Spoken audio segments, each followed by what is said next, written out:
ये बड़ी खबर इस वक्त की, अतीक के बेटे असद को दफना दिया गया है, सुपुर्द खाक कर दिया गया है। और यहाँ इस पूरे घटनाक्रम में 5 अहम बातें निकल के आ रही हैं विकास, कि सबसे पहले एक अतीक अंत हो गया, उसको उसी जगह दफनाया गया जो जो परिवार की कब्र थी, दादा की कब्र थी, जरूर दादा का लाडा रहा होगा, ऐसी परंपरा रहती है, उसी जगह दफनाया जाता है। और ये बड़ा अहम बात है कि पिता जो दादा थे असद के, जो अतीक के पिता थे, वो तांगा चलाते थे। और तांगा चलाने के बाद में वो उसके आगे बढ़ते बढ़ते ऐसा बढ़ गया अतीक कि पूरे प्रयागराज पे और उसके आसपास के न जाने कितने इलाके पर उसने अपना रुतबा कायम कर लिया। लेकिन आज ये बहुत बड़ी खबर है कि उस रुतबे को खत्म कर दिया गया है। और ये सीधा सीधा मैसेज है सारे बाहुबलियों के लिए। और ये जो तस्वीरें हैं, ये एक बहुत सख्त तस्वीर है, कड़ी तस्वीरें हैं। बिल्कुल मनीष, देखिए अतीक ने जो है रुतबा नहीं आतंक कमाया था, और आतंक का अंत जो है वो ऐसा ही होता है कि आपकी पीढ़ियों को उसका फल भुगतना पड़ता है, क्योंकि जो कुछ आपने किया है वो पीढ़ियां भी भुगत रही हैं। 5 बेटे थे अतीक के, और हमारे सहयोगी देखिए, हमारे सहयोगी मोइन मोहम्मद ग्राउंड जीरो पर मौजूद हैं, पल पल का अपडेट दे रहे हैं। चलते हैं। अब एक एक कर तमाम लोग बाहर निकल चुके हैं, 1 दर्जन से ज्यादा लोग बाहर आ चुके हैं, यानी कहा जा सकता है कि आधे लोग बाहर आ चुके हैं और बाकी कुछ लोग ऐसे मौजूद थे और कब्रिस्तान से बाहर निकले हैं। शमीम, हम जो दूर से तस्वीरें देख पा रहे थे, आप लोग अंदर पहुंचे थे, तो अंदर जब आप लोग पहुंचे, बाकायदा एंट्री होकर के अंदर आप लोग गए? हाँ, कितने लोग अंदर थे? करीब 70-80 आदमी होंगे। 70-80 आदमी थे। परिवार का कोई करीबी? परिवार का फूफा नाना थे, पर कोई नहीं था। फूफा और नाना थे, शायद मौसा, और देख नहीं पाया मैं। कोई लेडी भी परिवार? लेडी 2 है, कोई माता नहीं पाएंगे, कौन है मालूम नहीं, जाइफ एकदम है। अच्छा, उनकी माँ शाइस्ता नहीं है? नहीं, वो नहीं। और कोई भी जो है परिवार से और भी कोई करीबी जो है नहीं है? नहीं सर, कोई। तो जब पार्थिव शरीर को यहाँ लाया गया, उसके बाद में किस तरीके से जो पूरी प्रक्रिया, क्योंकि आप जो पूरी प्रक्रिया में शामिल रहे हैं, क्या क्या हुआ? एम्बुलेंस से उतारा? नहीं, एम्बुलेंस से हम लोग गए तो उतार के रखे हुए थे, ऐसा नहीं, नहला रहे थे। फिर नहलाने के बाद में क्या हुआ? नहला के फिर गुसल करा के नहला के उसके कब्रिस्तान में फिर उठा के जनाजा ले जाते। फिर जनाजे की नमाज पढ़ी? हाँ, नमाज पढ़ी, उसके बाद कब्र उतार गए। पहली मिट्टी किसने डाली? क्योंकि ये कहा जाता है कि जब बाप होता है या भाई होता है तो वो डाला जाता है, कोई नहीं तो सब लगातार दी। अच्छा, तो मतलब बाप और भाई क्यों अगर होते तो वो, या परिवार का कोई खून का रिश्ते वाला होता वो डालता? हाँ, पहला डालता, मगर यहाँ पर तो नहीं, तब कोई सब डाले। तो सबने एक साथ ही डाली। तो इस दौरान जो सुरक्षा कर्मी लगातार वहीं पर मौजूद रहे? हाँ, मौजूद है। तो एक आशंका ये बनी हुई थी कि हो सकता है शाइस्ता यहाँ पर पहुंचे। आप लोगों को भी ऐसी कुछ सुनने में आ रहा था क्या? नहीं, हम लोग को ऐसा नहीं कोई सुना, ऐसा कुछ सुनने में नहीं आ रहा। नहीं। ये अभी आए, लेकिन एक दुखद क्षण की पूरा परिवार में से कोई जो यहाँ पर पहुंचे ही नहीं है?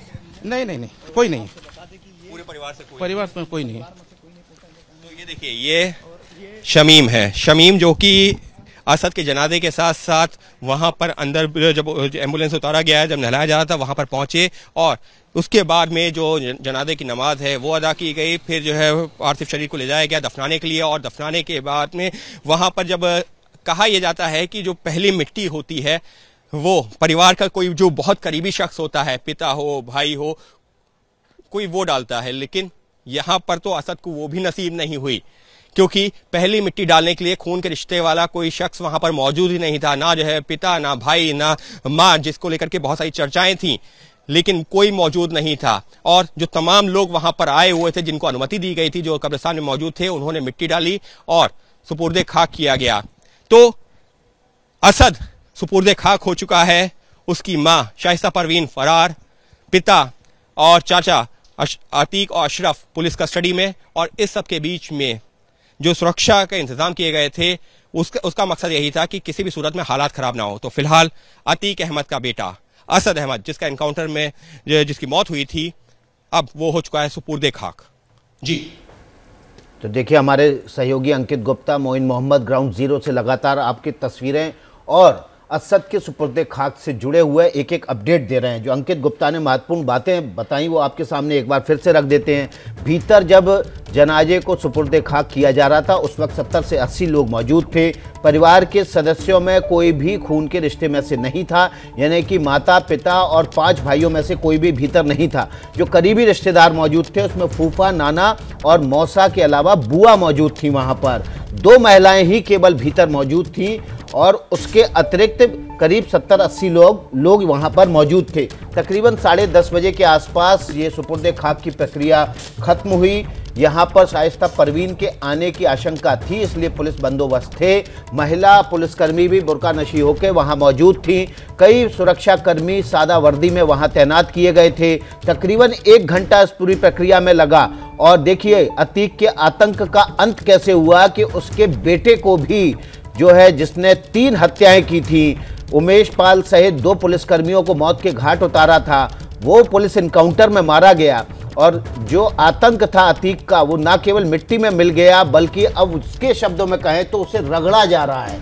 और आतंक के अंत का अंत भी ऐसा ही होना भी चाहिए। मनीष, संवाददाता रविकांत के पास चलते हैं। अहमद के बेटे असद के अंतिम संस्कार में शामिल होने के लिए आए थे, सुपुर्द खाक करने के लिए अपनी ओर से भी मिट्टी डालने के लिए आए थे, लेकिन वो भीतर नहीं ले जा पाए। बात इससे ज़्यादा महत्वपूर्ण ये है कि 90 साल के जो महबूब हैं वो अपना आधार कार्ड लेकर के आए हैं और बिना बुलाए आए हैं। ये उनका आधार कार्ड है और ये इस मिट्टी में शामिल होने के लिए आए थे।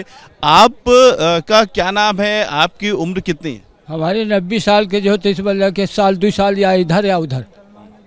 तो अतीक अहमद के क्या लगते हैं? कोई नहीं, हमारा कोई नहीं, सिर्फ बेरादरी नाते हमारे हैं। किसी ने बुलाया था? कोई नहीं। फिर यहाँ पर कैसे आए? हम यहाँ पर हम यहाँ सिलना में रहते हैं, यहाँ दूध लेके आए, बस डिब्बा हमारा हुआ धारा, इस वजह से आए। तो किसी लगाव की वजह से आए होंगे? कोई लगाव नहीं, कोई लगाव नहीं।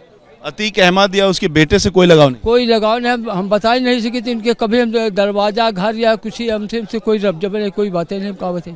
फिर ये आधार कार्ड लेकर के पूरी तैयारी से आप क्यों आए कि हमको जाने को मिल जाए? हम ये आधार कार्ड हमेशा पढ़े लिखे नहीं है, एक ये आधार कार्ड है कि कोई हादसा हो जाए तो हमारा ही पहचान है, बस, और कोई चीज़ नहीं। अच्छा जी। तो यहाँ पर अंतिम संस्कार में मिट्टी में शामिल होने के लिए यही आए थे आप? जी, बस खाली मिट्टी शामिल हुई। क्यों? जब आपका कोई नाता नहीं, कोई लगाव नहीं, तो क्यों आए थे? हम एक हम हर ये मिट्टी नहीं, हर जगह जहाँ मिट्टी होती हम मौके से पता पाते, हम हर मिट्टी में शामिल होते। किसी मिट्टी वही कहीं भी है, हमको मालूम है तो मिट्टी में हम शामिल होते। बुजुर्ग आदमी का शामिल होना जरूरी होता है? हाँ, बस मिट्टी में हम शामिल होते। हाँ बताइए, आप बताइए क्या कह रहे हैं आप? हम कह रहे चाहे वो दुश्मन भी हो वो आएगा, लेकिन आप इनके साथ हैं या अलग से आए? अलग से आए हैं। अच्छा, आप क्यों आए थे? मिट्टी में आए तो क्या करना है? तो आपका कोई संबंध है अतीक अहमद से या कोई लगाव है? कोई लगाव नहीं है। तो क्या लगाव, जिसके पास लगाव रहेगा क्या वही आएगा खाली। तो आपको पता लगा कि अतीक अहमद के बेटे को सुपुर्द खाक किया जाना है और आप आ गए? क्यों नहीं पता लगेगा, मीडिया है, मोबाइल चलाते हैं, क्यों नहीं पता चलेगा। तो आपने अंदर जाने की कोशिश की? कोई नहीं कोशिश की, फिर कोशिश नहीं करेंगे। अच्छा, तो क्या हुआ? जाने दिया है, और क्या हुआ। तो वहाँ पर आप जा पाए, गए थे आप? ये तस्वीरें रविकांत हमें दिखा रहे थे जहाँ पे काफी लोग वो भी पहुंचे हुए हैं जो इस मिट्टी में शामिल होना चाहते हैं। स्थानीय लोग हैं जिनको पता चला तो इस मिट्टी के अंदर शामिल होने के लिए पहुंचे थे, लेकिन उन्हें नहीं होने दिया क्योंकि बाहर बहुत सिक्योरिटी थी और गिनती के लोगों को अंदर शामिल होने दिया गया। लेकिन खबर यही है कि अतीक के बेटे असद को दफना दिया गया है, सुपुर्द खाक कर दिया गया है। जैसे ही घड़ी का काटा दोपहर 2:30 पे आए, बबीता जी का दिल सास बहू साजिश के लिए मचल जाए। और ये है इनकी बहू, पूरे दिन ऑफिस की टेंशन हो जाए गॉन जब ये करें अपना फेवरेट शो फ्री टाइम पे ऑन। इनकी तरह आप भी देखिए अपना फेवरेट शो अपने टाइम पर और डाउनलोड कीजिए एबीपी लाइव ऐप अपने स्मार्ट टीवी पर।